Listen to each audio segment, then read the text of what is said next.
The Uncrowned Kingdom. Have you ever felt that your own ambition isn't enough? That you possess the knowledge, the talent, and the desire, but when the moment comes to act, an invisible force pulls you back into inaction? Perhaps you know the feeling. It is the sting of a promise you made to yourself, broken before the sun has set. It is the quiet shame of a goal abandoned, not because it was too difficult, but because the siren song of comfort was too sweet. You make the plan, you set the alarm, you write the to-do list. But when the decisive moment arrives, a civil war erupts in your mind. A part of you wants to advance, while another, more powerful part, demands to retreat. And almost always, the traitor within wins. You are left wondering, why is my own will so weak? Why can't I command myself? This is not a failure of motivation. It is a failure of governance. The truth is, your mind is a kingdom, and you have been ruling it like a beloved but foolish king, not a powerful prince. You have been trying to inspire your impulses when you should have been commanding them. In this video, we will abandon the modern, comfortable lies about willpower and self-help. Instead, we will turn to one of the most ruthless and realistic teachers of power in history, Niccolò Machiavelli. He understood that discipline is not a feeling. It is a structure. It is a strategy. It is the art of absolute self-command. We will deconstruct the mind as a kingdom, where your will is the prince and your impulses are the unruly people. Through a powerful narrative, we will witness how a disciplined state survives the floods of Fortuna, chaos, while a weak one collapses. Finally, you will be given the Prince's Decree, a practical Machiavellian toolkit for forging an unbreakable structural discipline in your own life. This is not a video about motivation. It is a video about mastery. If you are ready to stop being a subject in your own life and finally seize the crown, then your training begins now. Before we begin the coronation, a moment. This path requires a commitment to a new way of seeing yourself. This channel is dedicated to that vision. If you are ready to claim your throne, I invite you to subscribe. Let this act be your first decree. Now let us build the foundations of your rule. Chapter 1. The Prince and the People. To rule your mind, you must first understand the nature of what you are ruling. Your conscious will, the part of you that sets goals, that makes promises, that dreams of a better future, is the prince. But a prince does not rule an empty castle. He rules a vast and unruly populace. Your people are your impulses, your emotions, your habits, and your desires. Like any populace, they are fickle, short-sighted, and driven by the needs of the moment. They do not care for the long-term health of the kingdom. They only care for their immediate satisfaction. Your desire for comfort is a beloved courtier, offering sweet wine and soft cushions until the entire kingdom is asleep. Your fear of failure is a cunning advisor, whispering tales of caution until they become prophecies of paralysis. Your anger is a brutish general, quick to charge into pointless battles, wasting your resources and leaving your borders undefended.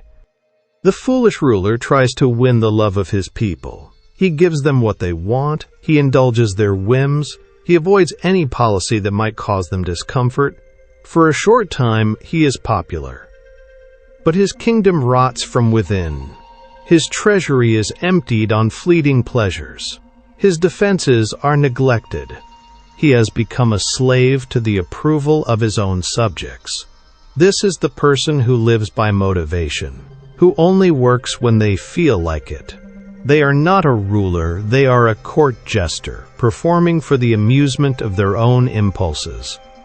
The wise prince, as Machiavelli taught, knows that the love of the people is a fragile and unreliable foundation for power. He does not seek their love, he commands their obedience. He understands that discipline is the structure of the state. It is the law to which even the prince himself is subject. He establishes a constitution, a set of non-negotiable rules. These are your routines, your standards, your absolute bottom line. They are not suggestions. They are the law of your kingdom. The modern world will tell you to listen to these voices, to honor your feelings. And that is the philosophy of the weak ruler, who mistakes the roar of the mob for the wisdom of the state. The wise prince listens, yes, but he is not swayed. He understands that these are subjects to be managed, not equals to be negotiated with. This is the first and most crucial step, to stop seeing your impulses as a part of you to be negotiated with, and to start seeing them as subjects to be governed. Your emotions do not get a vote in the council of your will. Your laziness does not have the authority to veto your commands. You are the prince. They are the people. And your rule must be absolute. Chapter 2. The Tale of Two Princes. To see this principle in action, let us consider the tale of two twin princes, each inheriting a kingdom. The first prince, let us call him Ethelred, rules with his heart. He wishes to be loved by all.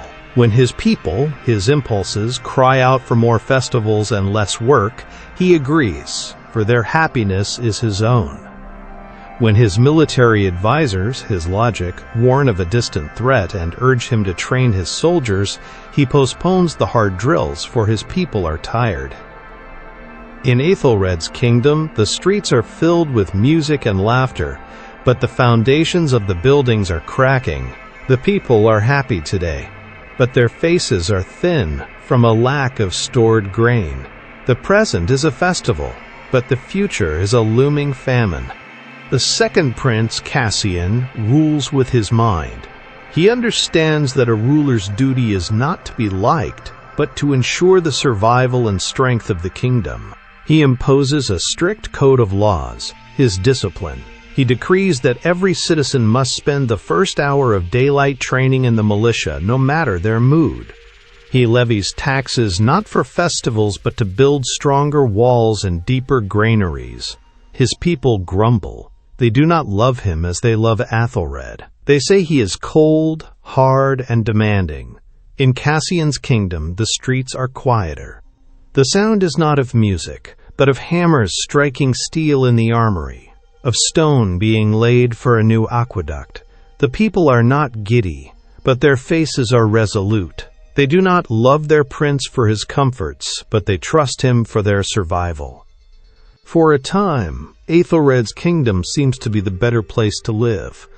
But then, as Machiavelli knew it always would, Fortuna, the unpredictable force of fate, intervenes. A harsh winter descends upon the land. In Ethelred's kingdom, the granaries are empty. The people, soft and unused to hardship, panic and riot. The army, untrained and undisciplined, collapses at the first sign of a barbarian raid. The beloved prince is overthrown, his kingdom consumed by the chaos he refused to prepare for. In Cassian's kingdom, the walls hold. The granaries are full. The soldiers, trained daily by a discipline that has become second nature, are an unbreakable shield against the raiders. The people, hardened by their routine, endure the winter with stoic resolve. Cassian's discipline, which seemed like cruelty in times of peace, was revealed to be the ultimate act of salvation in times of crisis. You are both of these princes. Every day, with every choice, you decide which one you will be. Chapter 3. The Fortress and the Flood. Machiavelli's entire philosophy of discipline can be understood through one powerful metaphor: the fortress and the flood. The flood is Fortuna. It is the chaos of the world. It is bad luck.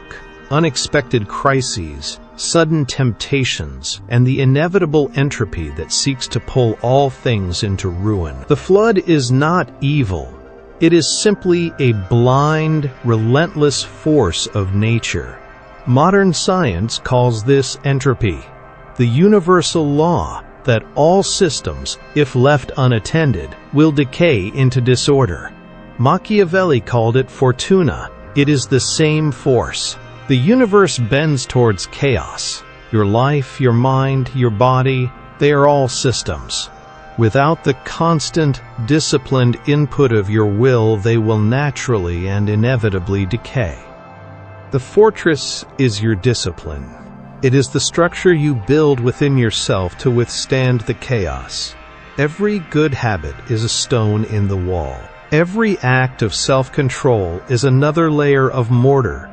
Every promise you keep to yourself is another tower from which you can see the flood coming. The modern world teaches you to be a villager, living in a house made of straw on the riverbank. It tells you to go with the flow, to follow your feelings. And when the flood of Fortuna inevitably comes, a financial crisis, a health problem, a moment of intense temptation, you are swept away. You then blame the flood. You curse your fate. Machiavelli would call you a fool. He taught that the wise prince does not pray for the flood to never come. He assumes the flood is always coming.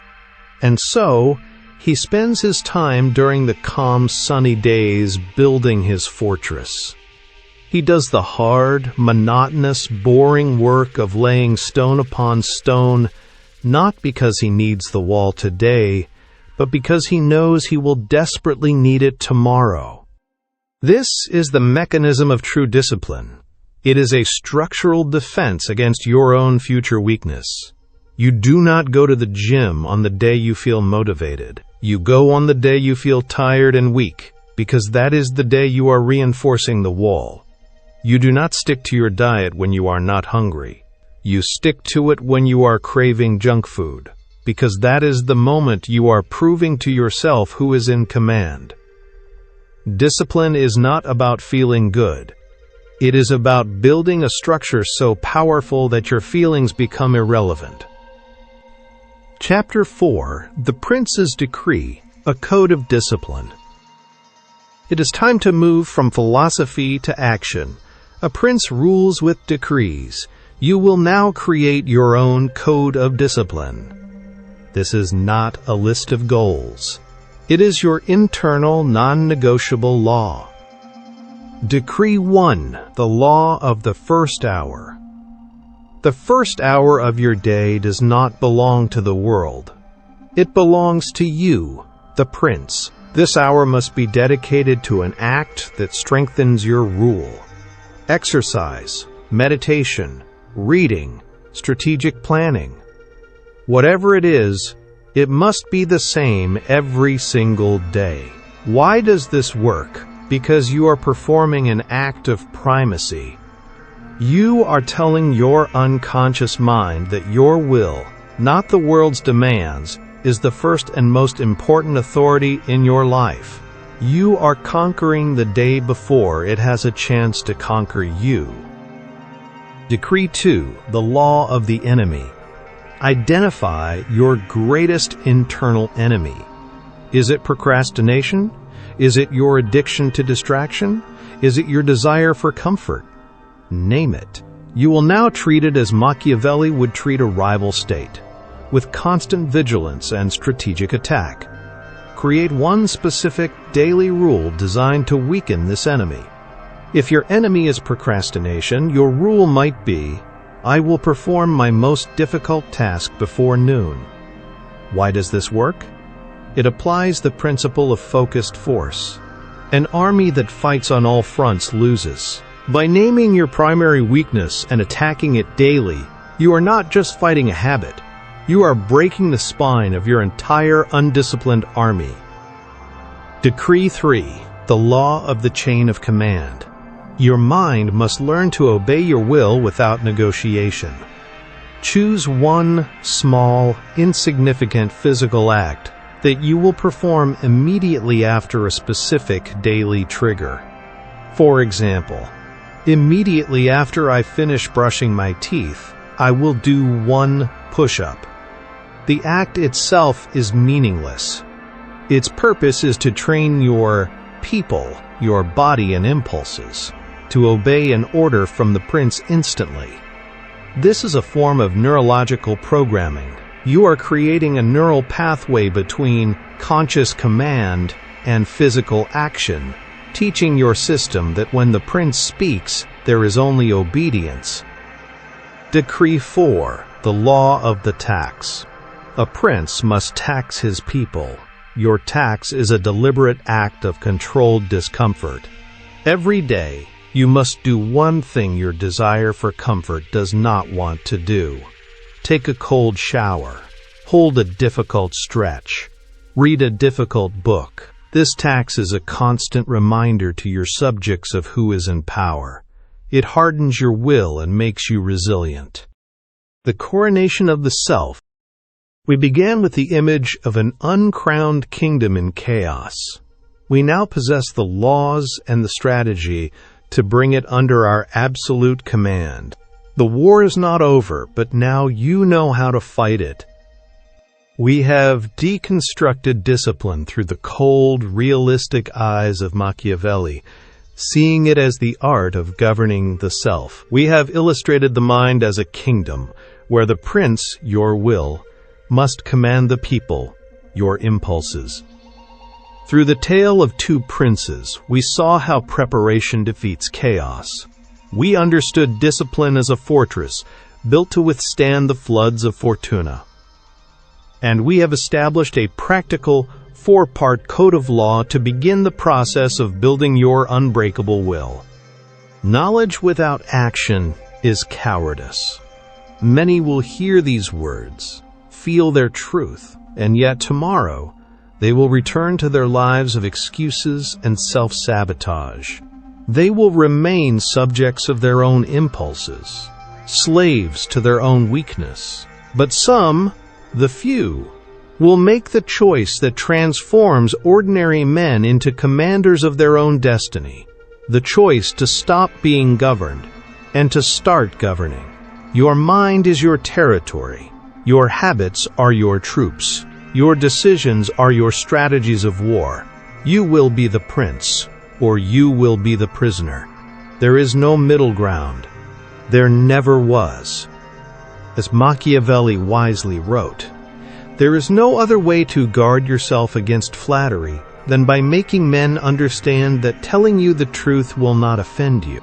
The truth is that you have been your own worst flatterer, whispering, comforting lies to yourself. Today, that ends. Make a public commitment to this new, hard truth. In the comments below, write, "I am the prince of my own mind."